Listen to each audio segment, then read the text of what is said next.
अस्सलाम वालेकुम guys and welcome to my YouTube channel. आज की वीडियो जापान इमिग्रेशन पे। जैसा कि लास्ट वीडियो में आपने देखा होगा कि दुबई से ओसाका के लिए मेरी फ़्लाइट थी। और उससे पहले मैं ये बता दूं कि मेरी एमिरेट्स आईडी जो थी वो लेस दैन 6 मंथ्स जो है वैलिड थी और मोर दैन 3 मंथ्स थी। तकरीबन 4 से 5 महीने स्टिल मेरा वीज़ा वैलिड था। तो मैंने ट्रैवल किया, लेकिन ना दुबई में किसी ने पूछा है ना ओसाका में किसी ने पूछा है।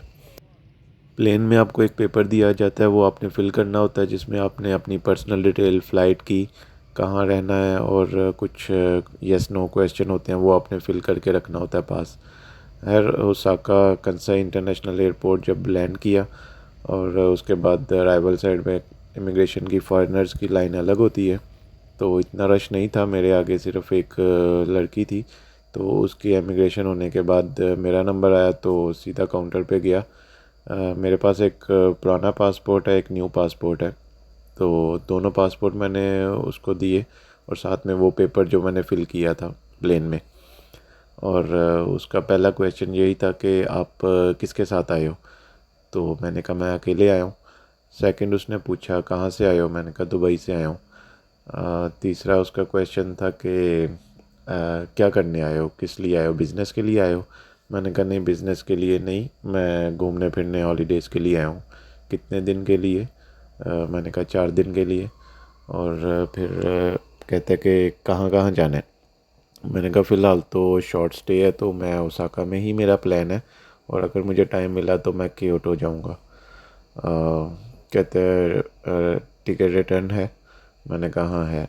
कहता दिखाओ, तो वो मैंने मोबाइल में ही उसे रिटर्न टिकट जो थी अपनी दिखाई। और उसके अलावा ये 4-5 क्वेश्चन के अलावा उसने अगला कोई बात ही नहीं की। उसने कहा मैं आपको 15 डेज़ का जो है ना ग्रांट कर रहा हूँ वीज़ा, और उसने स्टिकर लगा दिया पासपोर्ट पे। ये 4-5 सवाल हुए मुझसे। इसके अलावा ना उसने होटल बुकिंग पूछी, ना शो मनी पूछा, ना इंश्योरेंस पूछी, कुछ भी और नहीं पूछा। और ये काउंटर पे ही, जो इमिग्रेशन काउंटर होता है, उसी में सवाल जवाब 4-5 किए, और ना कि किसी और रूम में एक्स्ट्रा लेके गए या कुछ भी इन्वेस्टिगेशन जैसे होती है, नहीं, ऐसा कुछ भी नहीं। तो काउंटर पे यही 4-5 सवाल हुए और उसने पासपोर्ट मुझे दे दिया। और उसके बाद मैं कस्टम वाली साइड पे गया और वहाँ पे क्यूआर कोड था और पासपोर्ट स्कैन करना होता है, तो वो किया। और वहाँ पे एक लेडी थी, उसने कहा कि बैग ओपन करो। तो बैग में क्या है, मैंने कहा कपड़े हैं।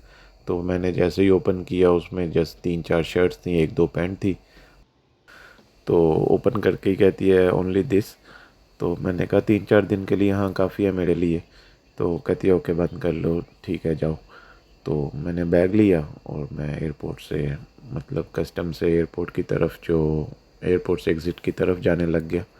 सिंपल ये 3-4 क्वेश्चन हुए और बहुत इजी इमिग्रेशन थी। इससे ज़्यादा क्वेश्चन तो मुझसे जॉर्जिया में हुए थे। तो सिंपल सी बात ये है कि आप थोड़ी अपनी तैयारी करके और ट्रैवल के हवाले से कहाँ कहाँ घूमना फिरना है आपको थोड़ा आइडिया होना चाहिए।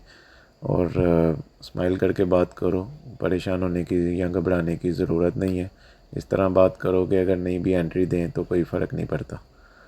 तो आप कॉन्फिडेंट हो के उनसे जो पूछते हैं आंसर करो, तो इंशाल्लाह आपको एंट्री मिल जाएगी। इतना कोई मुश्किल नहीं है। नेक्स्ट वीडियोस में आपसे फ़र्दर डिटेल वहाँ की शेयर करूँगा, जो जो मैंने एक्सपीरियंस किया। बाकी इस वीडियो में इतना ही। इंशाल्लाह आपसे अगली वीडियो में मिलते हैं। अपना ख्याल रखिए। अल्लाह हाफिज़।